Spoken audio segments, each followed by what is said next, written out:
This is Mastering Unreal Tournament 3, a guide to Betrayal.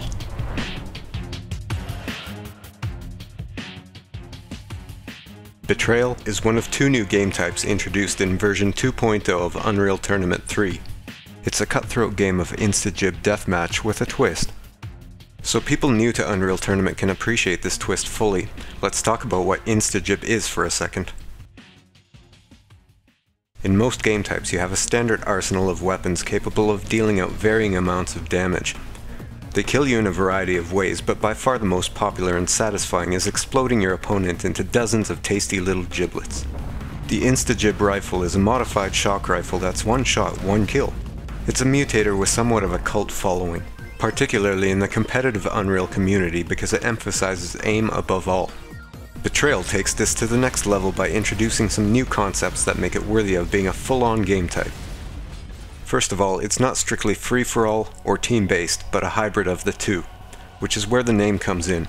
Temporary alliances are formed and broken throughout a match as players can betray their teammates and take all the team's points for themselves. The game can only have a single winner, and the trick to winning is often in knowing when to betray for maximum payoff. This isn't to say that simply racking up kills the usual way can't net you a win, but this new added layer of strategy means that there's now more than one way to skin a crawl. Teams are initially formed randomly from the available pool of freelancers. Your team is always colored blue, and any other players will appear normally colored, even if they're on other teams.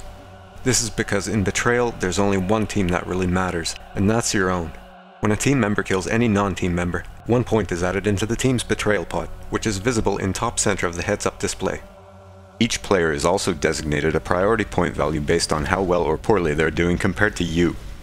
Those doing poorer have a value of only 1, and the person highest above you, if anyone, has the highest value.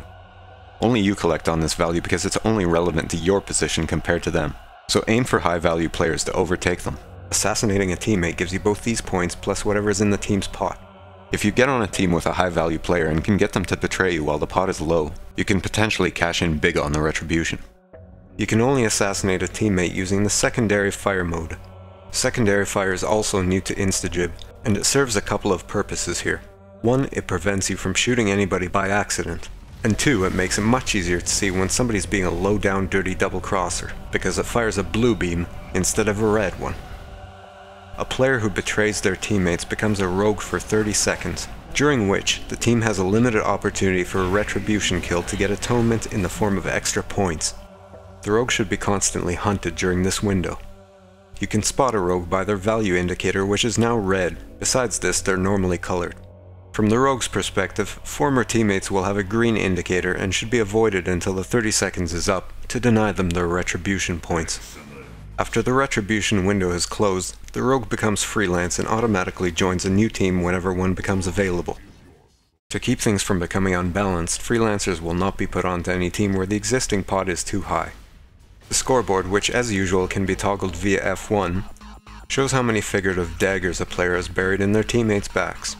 A single betrayal is represented by a silver dagger, 5 becomes a golden dagger. Now that you know the mechanics of it, I'm sure you can invent plenty of devious schemes to work your way to the top of the scoreboard. Or if you're feeling suicidal, you can do the honorable thing and earn your win the honest way, through pure aim, lightning reflexes, and hard work. Few are likely to choose this path. If you haven't already, be sure to check out our other Unreal Tournament 3 game type guides as well as lessons aimed at helping you become an expert Unreal player. Massacre.